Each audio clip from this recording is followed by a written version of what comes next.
Boa noite, queridos. Muito bom podermos estar mais uma vez aqui juntos para meditarmos e estudarmos a Palavra de Deus essa noite. Não foi possível fazer o estudo no domingo pela manhã, então vamos fazer o estudo da lição número 3 da revista Palavra e Vida, Não as Obras, Sim a Graça. O texto base é Efésios capítulo 2, versos 8 e verso 9.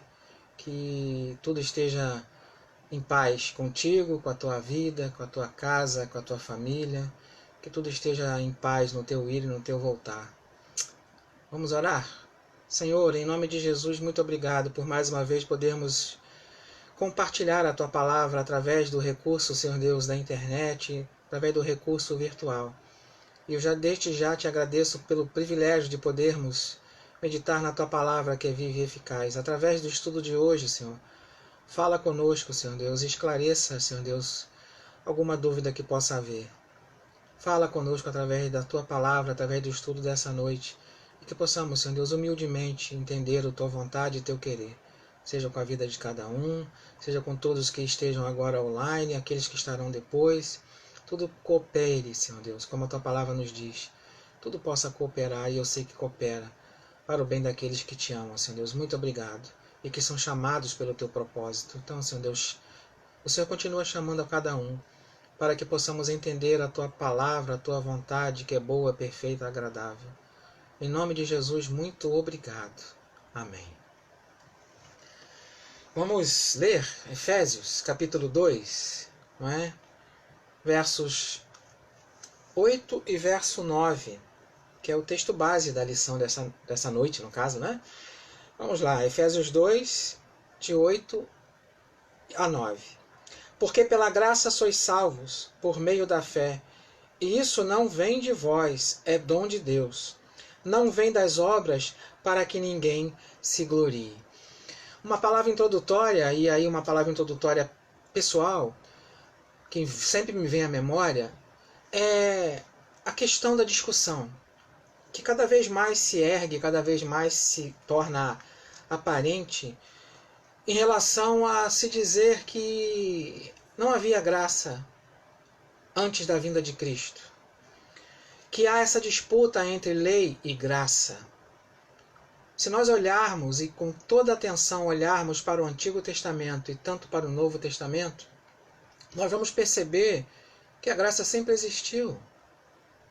E o apóstolo Paulo às vezes é mal entendido e mal interpretado, alguns querendo dizer que ele é totalmente contra a lei, totalmente contrário à lei.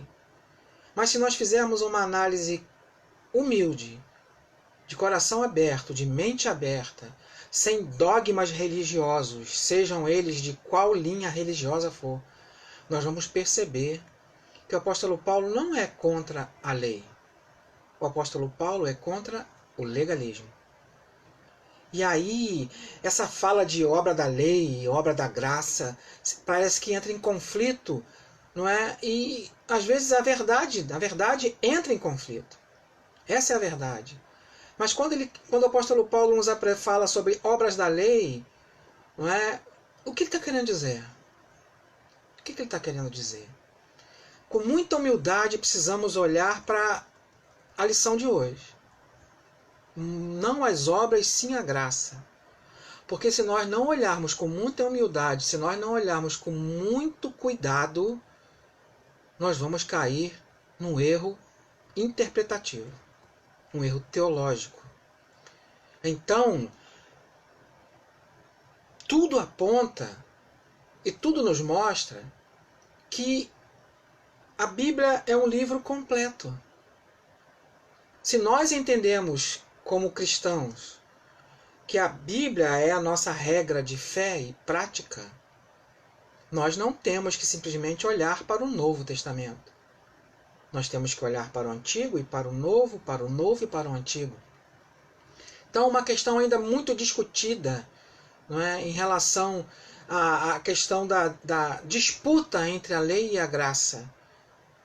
E a gente precisa entender que isso nunca existiu. Nunca existiu. Não está na intenção de Deus essa disputa, não está na intenção de Deus, na revelação da sua palavra, a disputa de lei e graça, graça e lei. Porque a graça sempre existiu. Por que sempre existiu? Analisa bem com toda a calma e com toda a humildade. Quando o primeiro casal comete o seu pecado no Jardim do Éden, e quando Deus tira o primeiro casal do Jardim do Éden, ele agiu pela lei ou agiu pela graça? Ou agiu pela sua palavra junto com a graça? Porque ainda não existia a lei que conhecemos hoje como Torá, não é? Então, quando Deus tira o primeiro casal do Jardim do Éden, o que tinha no Jardim do Éden? A árvore do conhecimento do bem e do mal e a árvore da vida. Certo? Eles tinham acesso a essa árvore da vida, mas não podiam ter acesso a essa árvore do conhecimento do bem e do mal. E aí, quando há a desobediência da instrução de Deus, não é? Deus ele expulsa o casal. Ele age com rigor, de acordo com o que ele falou, de acordo com aquilo que ele disse, não é? Porque o engano é até hoje, né? Isso é que a gente precisa entender. O engano até hoje existe do mesmo jeito. Você não vai morrer. Você vai ser igual a Deus. É a proposta feita até hoje, de várias maneiras. Certo? Se você comer, Adão, você vai morrer. Dessa árvore do conhecimento do bem e do mal. A da árvore da vida você tem acesso. Todos os frutos do jardim você tem acesso. Mas a essa aqui não. Porque o dia que você comer do fruto dela, você vai morrer. E eles comem do fruto da árvore do conhecimento do mal. O que acontece? Morte. Separação. Certo? Eu costumo dizer lá na igreja, né, que eu penso assim, na virada do dia, né, no entardecer, Deus vinha, sentava num banquinho com Adão e Eva e conversava com eles. Lógico que tô usando aqui uma linguagem poética, né, vamos dizer assim, uma liberdade poética.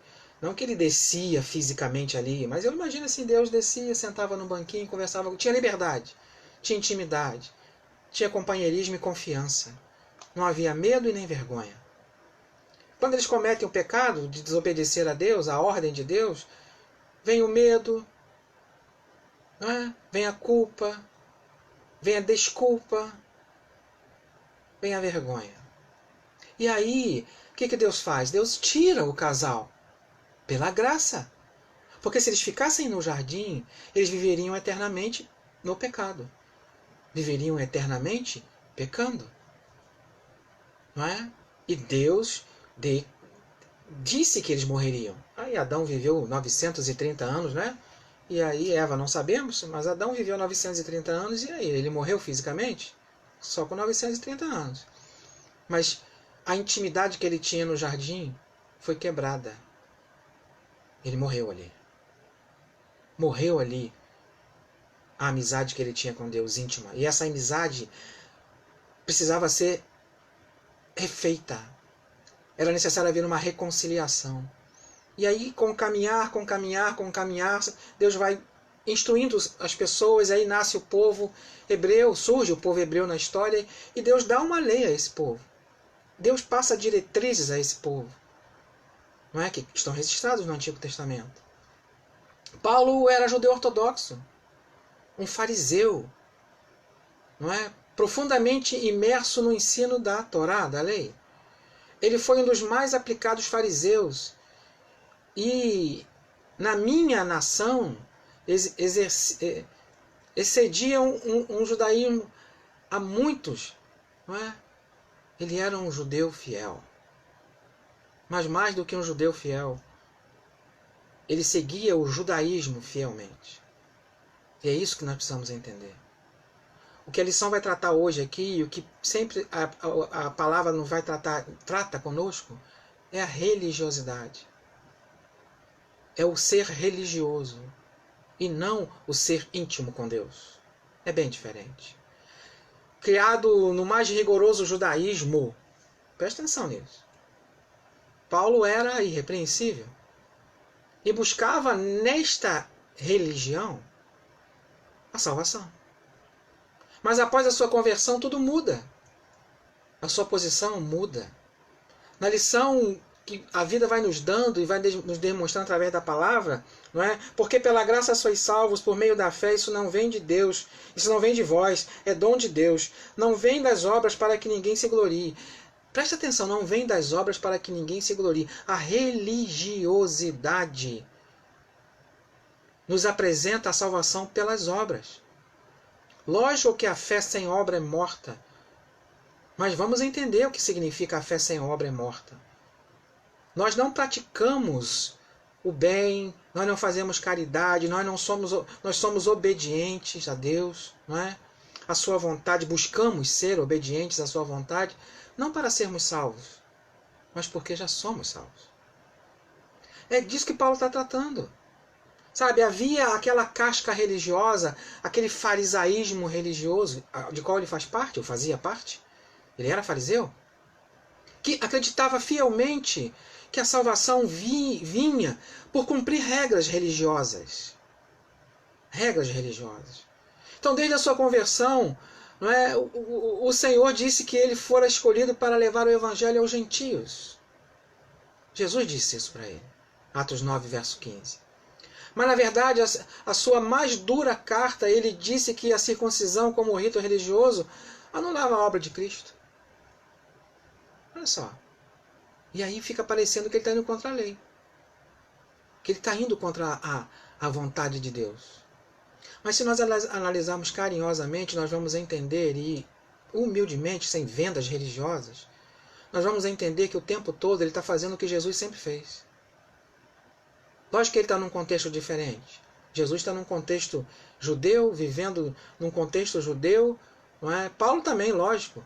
Mas ele está indo para um contexto não judeu. Indo pregar um contexto não judeu.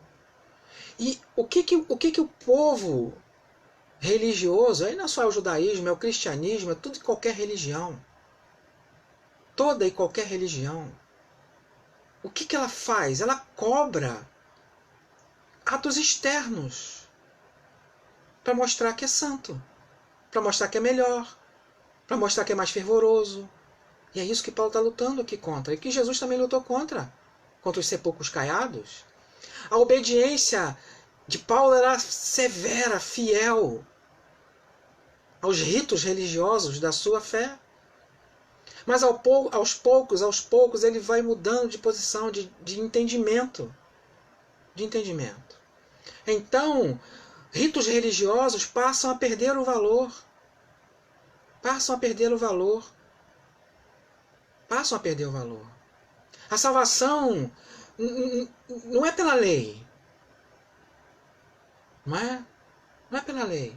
Porque se a salvação fosse pela lei, então por que Jesus veio? Por que Jesus veio? Agora nós vamos jogar a lei fora? Vamos pegar todos os ensinos de Deus, não é? De como ser um ser humano que agrada a vontade dele, como viver nessa terra agradando a vontade dele, como ter uma ética, como ser de caráter. Nós vamos jogar isso fora? Porque pela graça sou salvo? Não é assim que funciona. Porque se assim for, nós estaremos vivendo do mesmo jeito que Paulo está lutando nas suas cartas. A religiosidade, o farisaísmo, né? A religiosidade, e aí no nosso caso, a religiosidade e o farisaísmo do cristianismo. Como ali havia a religiosidade e o farisaísmo do judaísmo. Sabe, os legalistas. Paulo não está indo contra a lei, ele está indo contra os legalistas, que distorcem a palavra de Deus. É isso que ele está lutando. Então, uma busca inadequada é o primeiro ponto que nos chama a atenção. Paulo não encontrou a justificação dos seus pecados pela lei. A lei aponta o erro. A lei mostra o pecado. Sem a lei não saberíamos que estamos pecando. É importante a lei, ela tem a sua função, até hoje. Até hoje. Mas na fé em Cristo é que vamos entender a plenitude da lei e da graça. É nele que vamos entender. Ser achado nele, como o próprio Paulo mesmo diz, não tendo como minha justiça própria, que vem da lei, mas a que vem pela fé em Cristo, a saber, a justiça que vem de Deus pela fé. Filipenses 3, verso 9. Filipenses 3, verso 9. O que diz lá? E de mostrar a todos qual é a dispensação do mistério que desde os séculos esteve oculto em Deus, que tudo criou. Tudo criou. Mistério oculto em Deus, revelado em seu Filho, plenamente. Revelou sua palavra a Moisés e aos profetas. Mas em Cristo é a plenitude da graça e a plenitude da lei. Não há divergência, não há disputa, é plenitude de tudo isso. No Cordeiro de Deus, no Filho de Deus, tudo nele. Então o que Paulo busca não é uma justificação por atos externos, obras da lei, é isso que é. Quando ele trata de obras da lei, ele está tratando de legalismo. Eu dizer, pelo ato que eu fiz exteriormente, estou justificado. Essa era a ideia, não é? Eu posso, lembra lá, quando Jesus nos alerta que não é o pecado simplesmente exteriormente cometido que nos diz que pecamos, mas o pensado já também? Certo? Então, se alguém pensar, não é, algo, desejar uma mulher do próximo, o homem do próximo, é o exemplo que Jesus usa, já pecou. Mas não praticou, não foi para a cama, desculpe falar abertamente, não cometeu lá o ato sexual, não é? Traindo a sua esposa, traindo o seu esposo, traindo a si mesmo. Não cometeu, mas pensou, já pecou. É exatamente isso, não é atos externos. Paulo está tratando exatamente isso, o que Jesus veio ensinar. Porque, como sempre temos falado, tem muito sepulcrado, que é bonitinho na foto, que é bonitinho no filme, mas vive na prática dos mesmos pecados. Dos mesmos pecados. E isso precisa ser totalmente retirado da vida daquele que diz que a palavra de Deus é sua regra de fé e prática. Não é, cometi um erro hoje, me arrependi desse erro, nunca mais devo cometê-lo. Nunca mais. É isso que Paulo está tratando. Não é de farisaísmo. A obra da lei que Paulo vai tratar não é a lei de Deus, mas o que o homem fez com a lei de Deus. Transformou ela em um curral. Transformou a lei de Deus em regras que misericórdia, externas. Quem pode cumprir toda a lei? Quem pode cumprir toda a lei? Ninguém pode cumprir toda a lei. Ninguém tem essa condição, não é? Alguém pode se sentir superior ao outro porque pratica atos de bondade exterior. Está bem com a sua religião, cumprindo os ritos das regras religiosas. Mas o seu interior está vazio, porque ainda não nasceu de novo. Não teve o encontro genuíno com Cristo que o reconcilia com o Pai. Ah, mas isso é questão humana. Não. A paz com Deus só vem através da graça. Da graça. Mediante a fé em Cristo Jesus. Não é a fé e a graça. É a graça e a fé em Cristo Jesus. A graça de Deus. Lá no Jardim do Éden, com Adão e Eva. Com Caim, ao marcá-lo, para que ninguém fizesse mal a ele. Um assassino. Não é? Ah, Senhor, se alguém me encontrar, vai me matar. Não, eu vou colocar uma marca. Não me interessa qual é a marca, certo? Foi graça.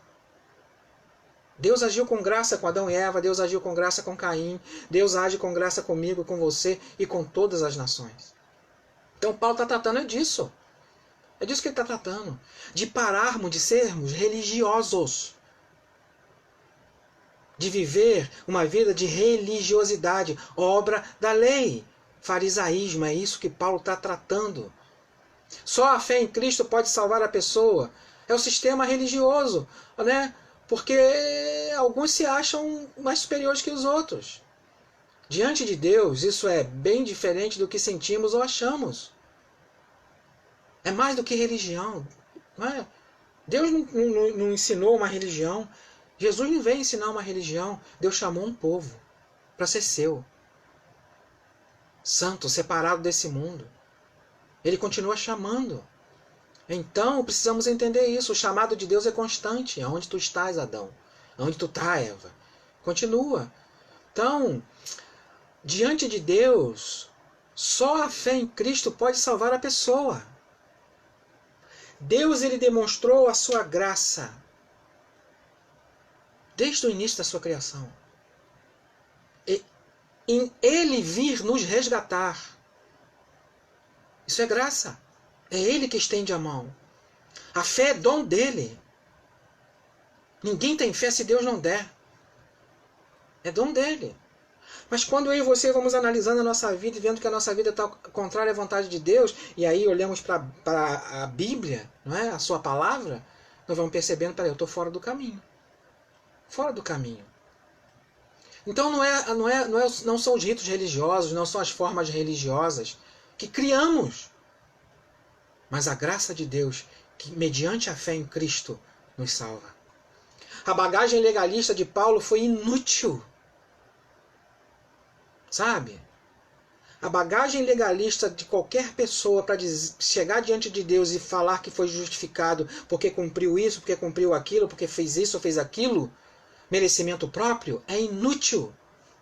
Mais uma vez lembrando, nós buscamos a santificação, nós buscamos a fidelidade, nós buscamos andar de acordo com a vontade de Deus porque já somos e não porque seremos salvos. Porque o homem natural não consegue entender. O que não nasceu de novo não consegue entender que é necessário que ele cresça, que eu diminua. A bagagem legalista de Paulo foi inútil para, como podemos ver em Filipenses. Não é?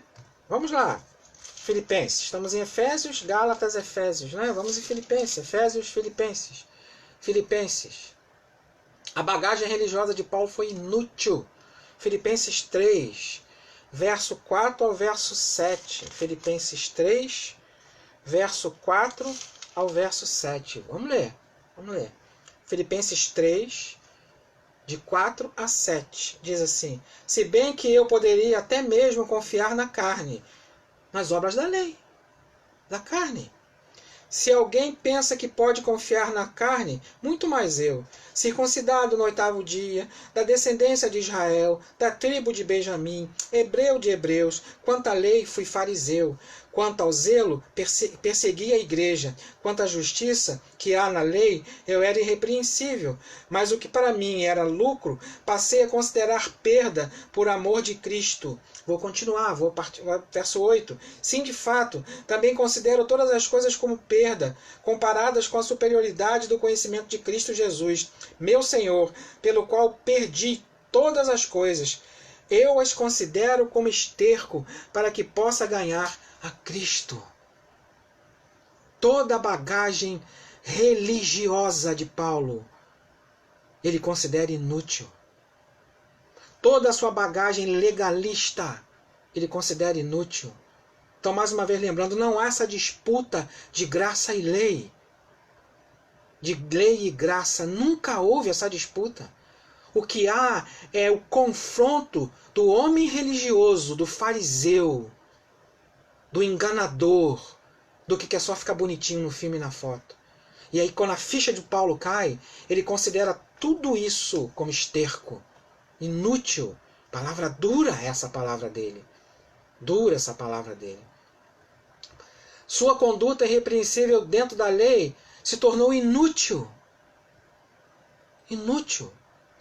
Ele mesmo se declara aqui um legalista, perseguidor. Obedecer à lei não era impossível. Não era impossível. Chega lá uma pessoa diante de Jesus, um moço rico, não é isso? Que queria a vida eterna. E disse para Jesus que obedecia à lei. Jesus não repreende ele. Jesus não contraria o moço. Dizendo que era possível sim obedecer. Não é? Obedecer. Vamos lá, Mateus capítulo 19. Mateus capítulo 19. Nos apresenta esse encontro de Jesus com o jovem rico. Não é? Nos apresenta esse encontro. Nos mostra esse encontro. apresenta esse encontro. Não é? Mateus 19, de 16 a 21, olha só o que diz. E aproximou-se dele um jovem que lhe disse, mestre, chegou, falou mestre, com Jesus, é porque está querendo alguma coisa. Que farei de bom para ter a vida eterna? Ele lhe perguntou, por que me perguntas sobre o que é bom?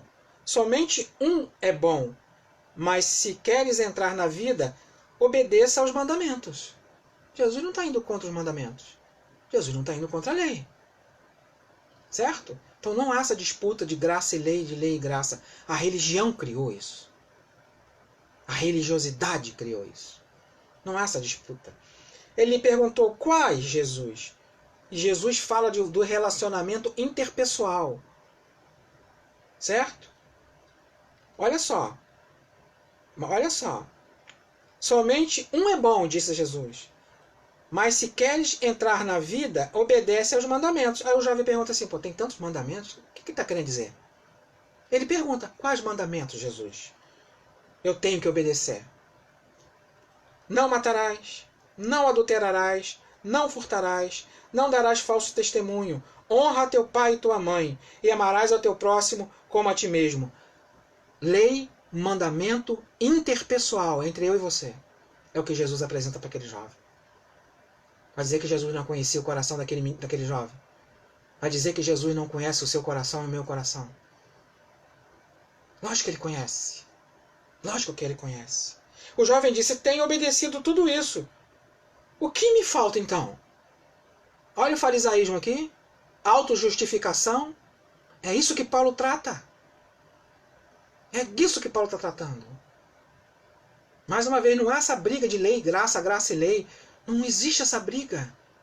O homem religioso que criou essa briga. Jesus, ele sabiamente apresenta os mandamentos de relacionamento entre pessoas. O menino fazia tudo. Olha só, esse menino nunca matou ninguém, esse menino nunca adulterou, esse menino nunca furtou, esse menino nunca testemunhou falsamente, esse menino honrava o seu pai e sua mãe, esse menino amava o próximo como amava ele mesmo. E eu compro tudo isso, então eu estou salvo, estou bem na parada. Legalismo. Autojustificação. Obras da lei. Dá para entender o que é a obra da lei? Eu me autojustifico. Né? Tenho obedecido o verso 20 de Mateus, capítulo 19. Tenho obedecido tudo isso. O que me falta ainda? Quantas pessoas falam assim, o que me falta? O que eu tenho? Eu sou um cara legal, sou uma pessoa boa, né? Nunca roubei, nunca matei, nunca fumei, nunca bebi, já ouviu falar isso? Sou legal. Não há um justo, um bom sequer. Jesus disse isso aqui. Não há um bom sequer. Somente um é bom. Deus é bom. Só Ele é bom. Certo? Só Ele. Jesus respondeu, se queres ser perfeito, vai e vende tudo o que tens e dá aos pobres, e terás um tesouro no céu, depois vem e segue-me.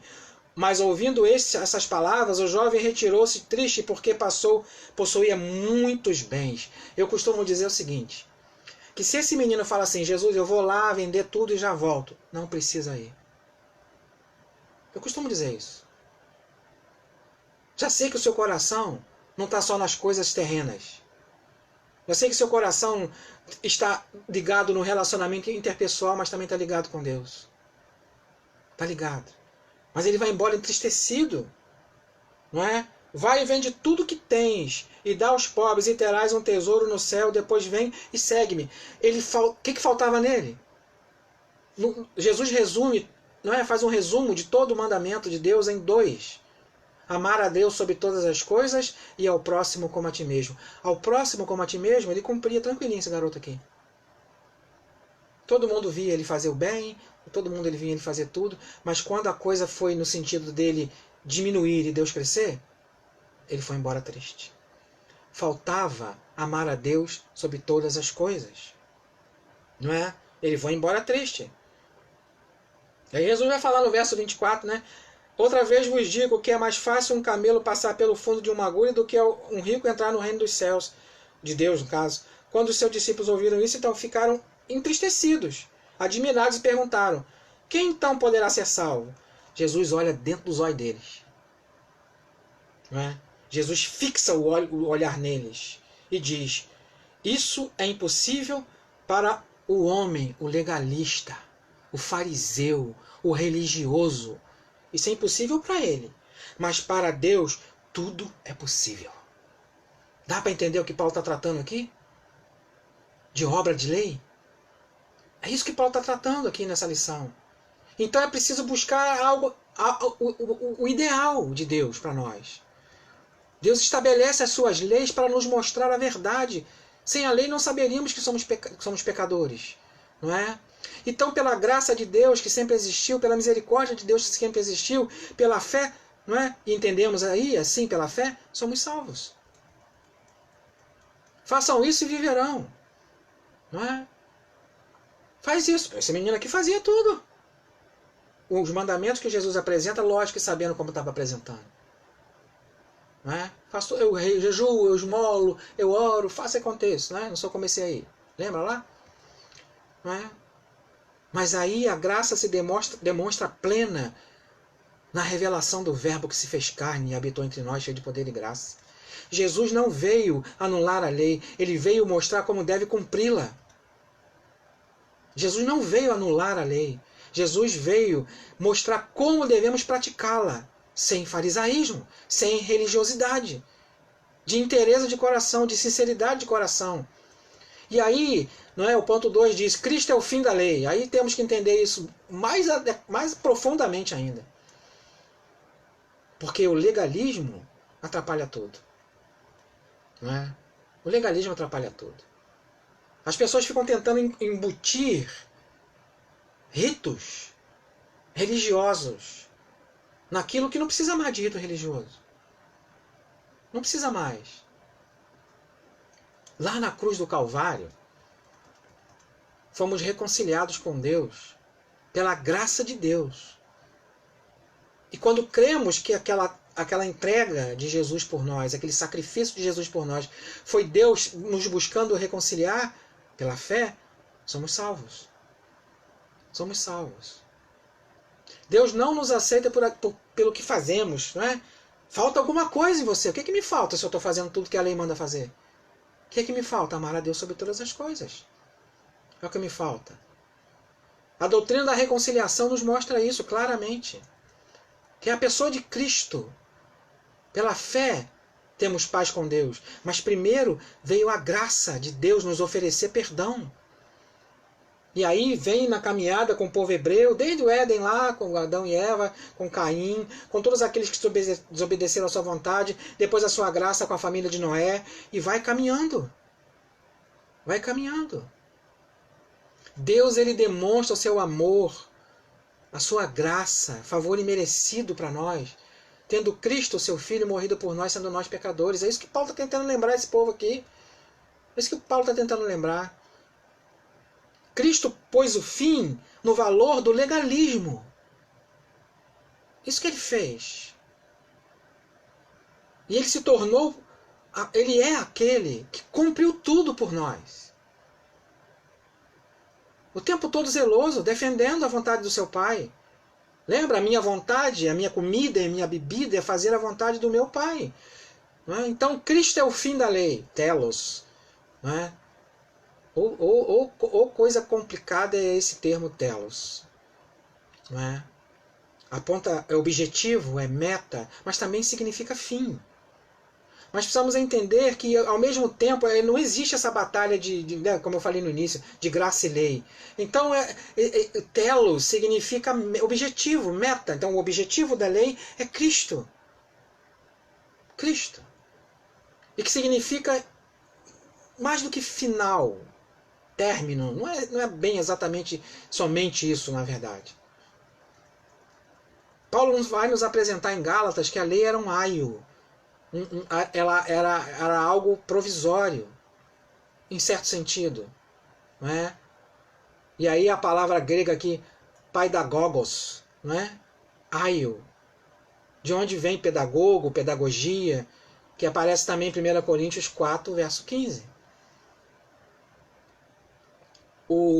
Como diz aqui, e também no grego vai nos trazer essa memória, o pedagogos, né, o paidagogos, né, Paidagogos era o escravo que cuidava da educação da criança.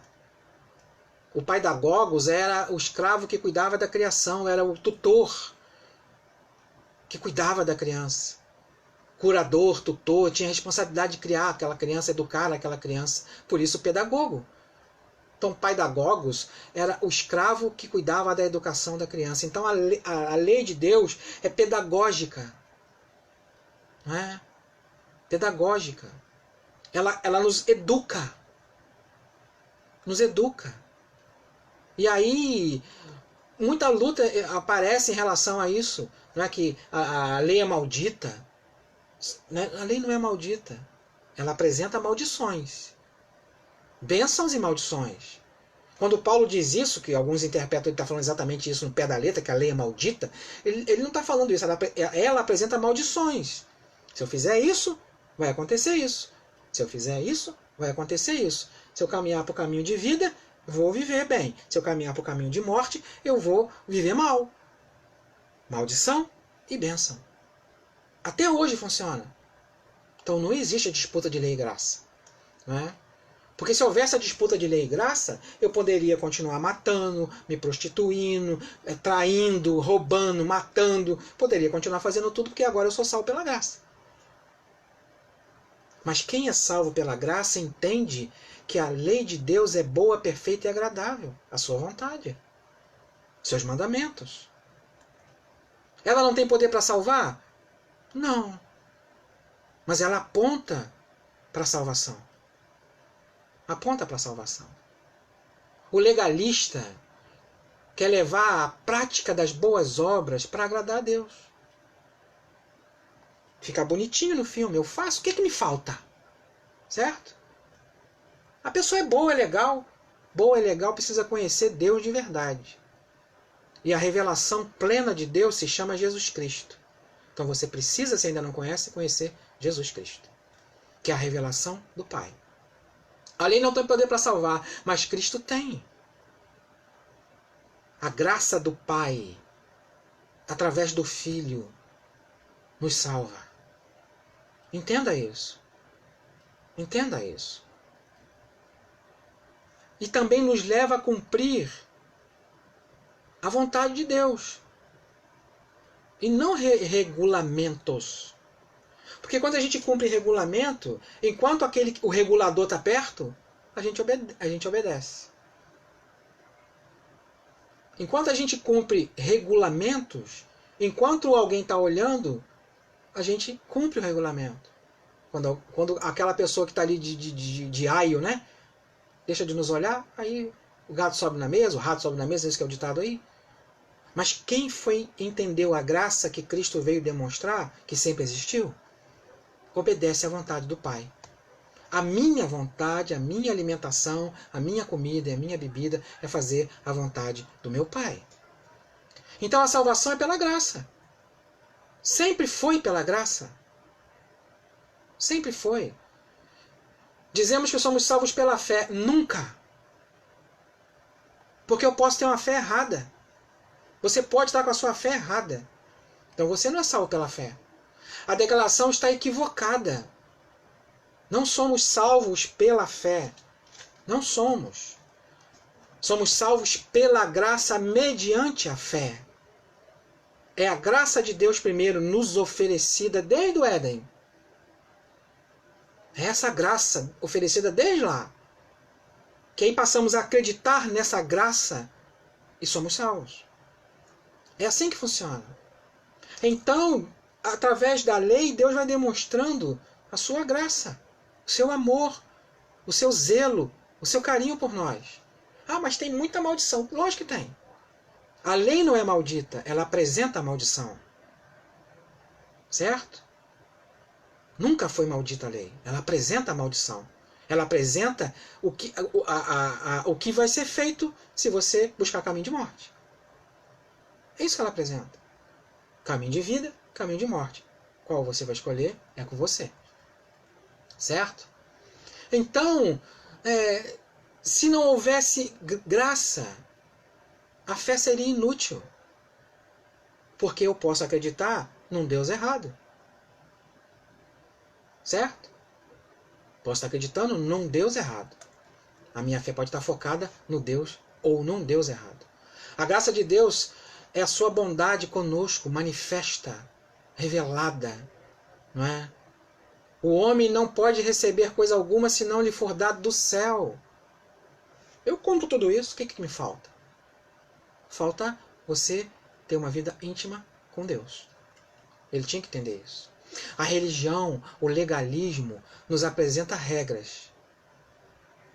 Não é? Regras que às vezes se cumpre só para o povo ver. Ritualisticamente falando. Mas a fé em Deus vai muito mais além do que isso, ou disso. A graça nos foi dada para que possamos acreditar nela. Então, somos salvos pela graça mediante a fé, que é dom de Deus ainda por cima. É dom de Deus. Deus vai trabalhando na sua vida, vai trabalhando na minha, e aí a gente acaba entendendo a sua graça, o seu amor por nós, o favor imerecido por nós. Isso que precisamos entender. Senhores, o que é-me necessário fazer para me salvar? Atos capítulo 16, verso 30. Não é? O que eu preciso fazer para ser salvo? Lembra do carcereiro? Lembra lá do carcereiro? O que eu preciso fazer? Ele vê aquele milagre acontecer lá no cárcere. Cadeias se abrirem. Os dois ali louvando, a gente está reclamando, murmurando. E aí o que acontece? O que eu preciso fazer, senhores, para ser salvo? Crê no Senhor Jesus e será salvo tu e a tua casa. Atos 16, 31. Não há o que fazer. Deus já fez. Ele já derramou a sua graça.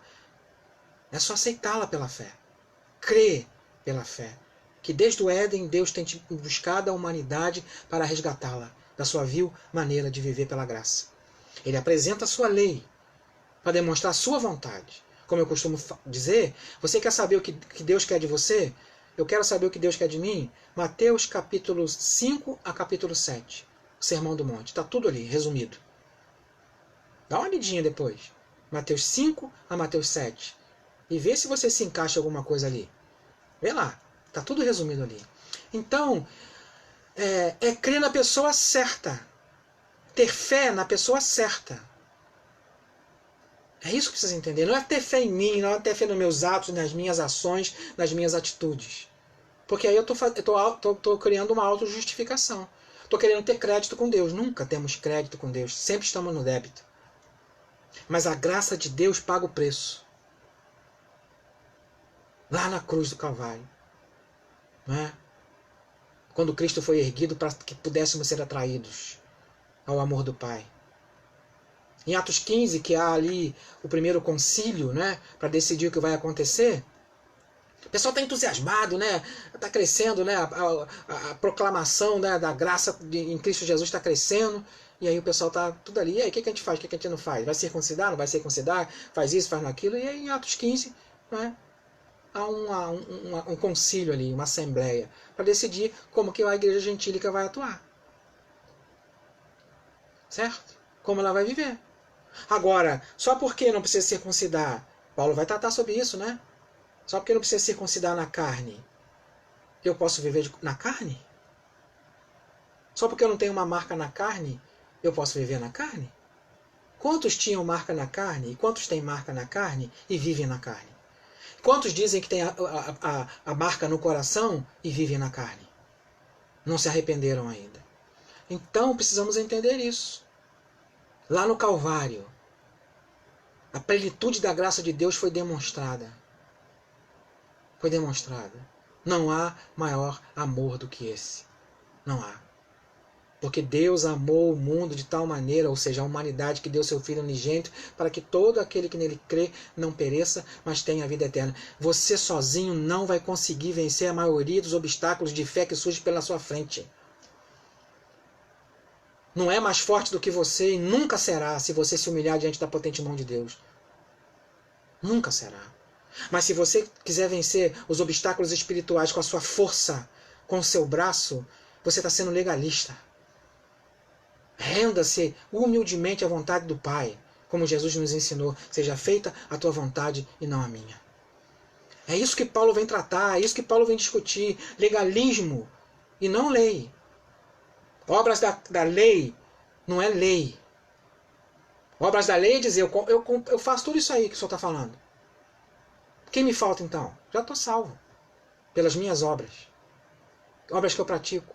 Autojustificação, autossalvação. O nosso foco está no Calvário. O nosso foco está no levantar do Filho de Deus. Para dizer, perdoai-os, eles não sabem o que estão fazendo. Talvez você não saiba o que você está fazendo na sua vida agora. Nesses últimos dias. Talvez anos. E você não sabe o que você está fazendo na sua vida porque você está vivendo uma vida de legalismo religioso. Que a graça te alcance verdadeiramente e pela fé você seja salvo e salva em nome de Jesus. Não é? Precisamos pensar, precisamos agir.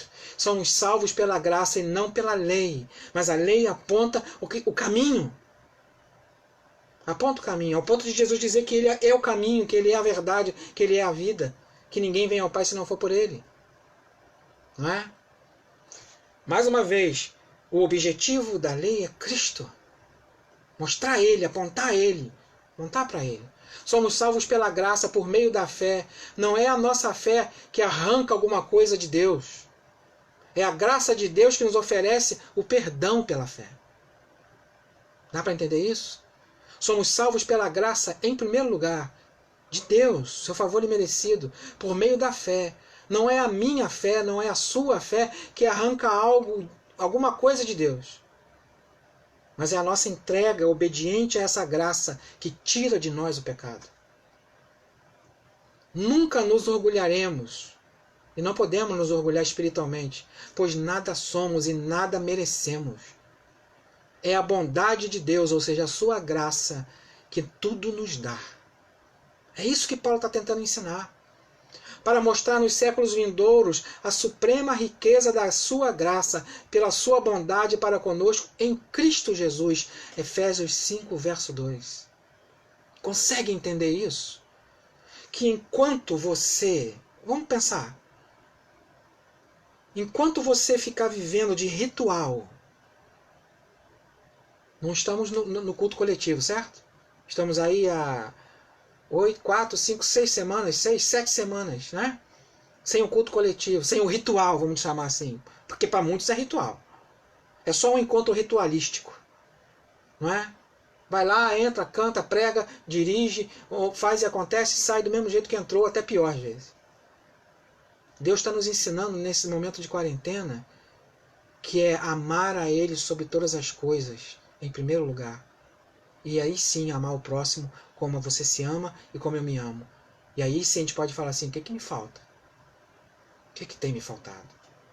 Então vamos parar de viver de obras da lei, de legalismo, de religiosidade. Dá para entender que é isso que Paulo está tratando?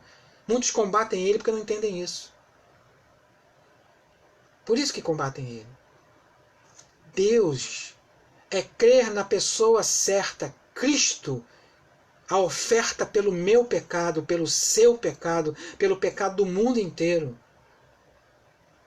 Se dissermos que não temos pecado, chamamos Deus de mentiroso, porque temos pecado. E Ele diz na sua lei, na sua palavra, que somos pecadores. Então precisamos nos arrepender todo o tempo. Vivemos num tempo de tanta coisa errada. Não é? De tanta coisa errada. De distorção de verdade, de distorção de sentidos. Não é? De inversão de valores. A graça de Deus está à sua disposição. Renda-se a ela, entregue-se a ela. Não é? Quem pode perdoar pecados senão um só, que é Deus? Olha só. Mas Jesus logo percebeu em seu espírito que eles pensavam assim no íntimo. Jesus conhece o íntimo. Lembra disso aqui? O paralítico de Cafarnaum? Lembra lá? Jesus chega diante daquele homem enfermo, paralítico, não é? Que é colocado pelo telhado. E aí Jesus olha para aquele homem lá, aleijado, e fala assim, seus pecados estão perdoados. Ué, peraí. Jesus está tratando daquela gente ali. Dos legalistas. Por quê? É aleijado, está com doença, porque está em pecado. Então Jesus primeiro faz o quê? Já que o problema dele na mente de vocês é o pecado, eu perdoo o pecado dele, para depois curar ele fisicamente. Dá para entender a lógica de Jesus? Jesus não está indo contra a lei, Jesus não está dizendo que a lei foi anulada, Jesus não está dizendo que a graça nunca existiu, ele não está falando isso. Já que na mente daquelas pessoas aquele homem está paralítico porque ele pecou, então Jesus perdoa o pecado dele. Só Deus pode perdoar pecado? Aí Jesus fala, o que vocês estão pensando aí? O que você está pensando agora da sua vida? Talvez você está paralítico, talvez você está coxo, talvez você está enfermo espiritual. Porque está levando uma vida legalista, religiosa somente. E Deus quer muito mais que isso de eu e você. Muito mais. Então, olhe e entregue a sua vida o tempo todo para a vontade de Deus. Deixe Ele cuidar de você. Não é? Deixa Ele cuidar de você. Tá bom? Então deixa Deus cuidar de você. Então não há essa disputa, tá bom? Para finalizar. A graça sempre existiu. O favor imerecido de Deus sempre existiu. E Paulo entende isso. Como ninguém. Pedro mesmo fala, tem alguns conceitos dele aí que os indoutos distorcem. Até pela sua própria vontade. Paulo entende plenamente o que é a graça. E nos apresenta de uma maneira graciosa. Tudo que eu conquistei pela minha própria força é esterco. Diante da graça de Deus em seu Filho Jesus. É isso que Paulo entendeu.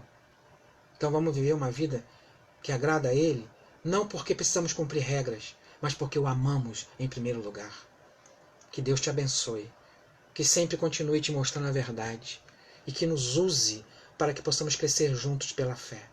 Fecha os teus olhos e vamos orar? Vamos agradecer a Deus por tudo que Ele é. Tudo que Ele é. Examine você como é que está a sua vida.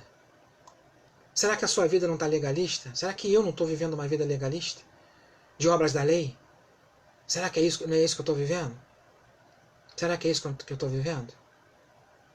Será que eu estou me achando melhor do que o outro? Mais santo do que o outro? Porque eu sou pastor? Vamos falar logo na lata. Não é? Deus chama todos os povos, todas as nações, ao arrependimento pela graça. Graça em primeiro lugar. Reconheça essa graça pela fé. Pede a Ele para que Ele te dê fé. Senhor, me dê essa fé que te reconhece como o único Deus. E Ele vai te dar. Me dê essa graça para reconhecer o seu Filho Jesus enviado por Ti, Senhor, para me resgatar da minha vil maneira de viver. É isso que Ele quer. Vamos orar? Senhor, em nome de Jesus, muito obrigado pela sua graça, Pai, derramada em nós e por nós. Muito obrigado porque desde o início, Senhor Deus, o Senhor sempre demonstrou a sua graça, favor imerecido. Ó Pai, em nome de Jesus, te louvamos pelo teu amor por nós, em nos buscar todo o tempo, e ao ter enviado o teu Filho Jesus Cristo para nos mostrar como devemos te agradar, como devemos ser como seres humanos. O Verbo se fez carne, ou seja, o Verbo, a palavra se fez ser humano, para mostrar aos seres humanos como devemos agradar a Deus. Jesus não se fez carne para nos compreender. Ele se fez carne para que pudéssemos te compreender, Pai, de uma maneira plena. Ó Pai, muito obrigado. Como diz lá a tua palavra, Ele se esvaziou, tomando forma de servo, para que pudéssemos nos tornar servos. Muito obrigado por isso. Cumpra, Senhor Deus, a tua palavra em nós. Que a tua graça seja derramada todo o tempo, como já foi derramada, e continue sendo. E que haja fé para entender essa graça. Seja com cada família, seja com cada pessoa que está aqui conosco online e aqueles que estarão depois. Continue a cuidar da nossa nação chamada Brasil. Continue a cuidar das nações, Pai. Nesse momento agora também de tanta decisão a ser tomada, que todas as decisões possam agradar ao Senhor, como foi lá em Atos capítulo 15. Que primeiro agrade ao teu Espírito e depois a nós. Seja assim com o Brasil, seja assim com as nações, seja assim com os governantes. Muito obrigado. Em nome de Jesus. Amém. Boa noite, querido. Até domingo, né? Até domingo não, até quinta-feira, quando nós estaremos com o estudo, né, da palavra de Deus. Deus te abençoe. Amém.